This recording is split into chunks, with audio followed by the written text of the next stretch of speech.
Servo motor அப்படிங்கிறது என்னன்னா இது பிடபிள்யூஎம் பேஸ் பண்ணி ஒரு motor. So normal DC motor எல்லாமே வந்து என்னன்னா ஒரு கம்ப்ளீட் ரெவல்யூஷன் படி அது வந்து ஆர்பிஎம்ல ரொட்டேட் ஆகிட்டு இருக்கும்.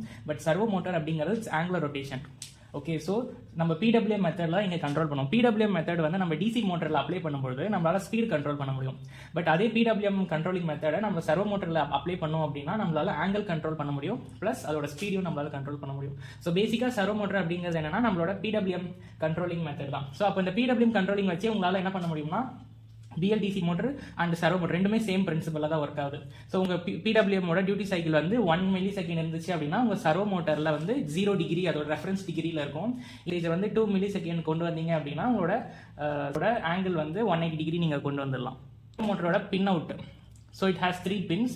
ஆரஞ்ச் கலர் ஒயர் தான் வந்து உங்களோட signal pins, PWM pin. Okay, so red colour pin வந்து உங்களோட பவர் பின், ப்ரௌன் வந்து உங்களோட கிரவுண்ட்.